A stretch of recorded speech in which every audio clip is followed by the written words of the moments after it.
verse number 5. Kamene lika Jesu. Ngingakububumbe esiswini ngakwazi. Ungakaphumi esizalweni ngakugcwalisa.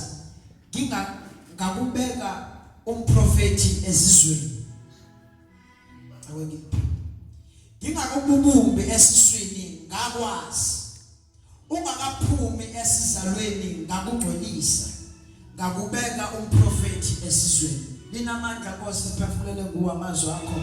Khuluma ngawo nakusihle egameni lika Jesu waseNazaretha. La isifunda khona bazalwane uNkulunkulu ukhuluma noJeremiah. Ukubizwa kukaJeremiah nesikhona bazalwane. Now iBhayibheli uNkulunkulu ekhuluma noJeremiah uthi Jeremiah ngingakubumbi esizalweni sika mama wakho ngakwazi. Uthi ngakugcwelisa ngase ngakubeka umprofeti ezizweni. Ngithanda lesingisi lithi before I formed you I knew you and I set you apart. Ngithanda le part that I set you what apart. Okusho ukuthi uNkulunkulu has set us apart. Kuzo zonke izinto esohlangabezana nazo empilweni. Ayi ukuthi angeke sihlangabezana nazo mntaka baba, but God has set us apart. Singakaphumi esiswini uNkulunkulu wasazi. Umuntu uhlukene kathathu. Kukhona umuntu the spirit, kukhona umuntu the soul, kukhona umuntu the flesh. Obethi uNkulunkulu ngingakabubumbi ngakwazi. Okusho wazi the spirit, wazi lo ongabona nabantu lo ohlala ngaphakathi. This spirit obekhuluma ukuthi uNkulunkulu ekhuluma noSathane uthi uNkulunkulu kuSathane ngiyabona ukuthi moya wakho uyibhekile into yakuJobe. Uthi okay ungamthinta kuzo zonke indawo but do not touch iJobe. Okusho ukuthi ungathinti uqobo lwakhe.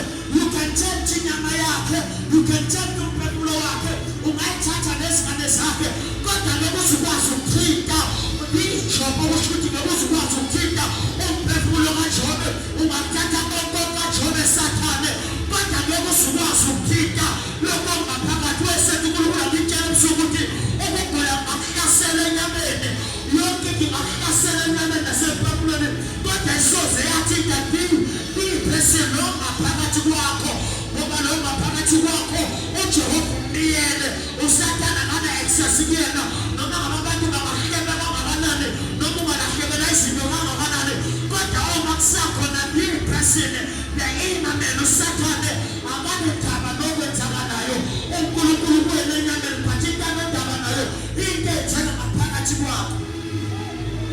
Now uNkulunkulu uthi Sathane ungathinta yonke into kodwa ungakuthinti lokho ngaphakathi.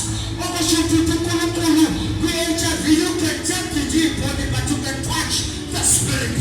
uNkulunkulu utshela ushukela you can tempt the body but you can't touch the spirit. Okusho ukuthi what feels the pain noma okuphathwa ushukela nokuphathwa HIV nokuphathwa TB akusinina umzimba wami. So my body can be tempted with this disease but in this spirit mina akusoze ngagula, akusoze ngaba HIV positive, akusoze ngaba ne-tuberculosis, akusoze ngaba ne-sugar diabetes. Engenzekayo unomzimba oba-tempted but mina angiguli. That is why uma abantu bekubona ngigula ngikhuluma izwi ukuthi ngemvumo yakhe wena mzimba uphilisiwe maqeda nempilo ngoba okugulayo umzimba but ophilayo is the spirit. Now umzimba lo ngaphakathi has the power than umzimba lo ngaphandle.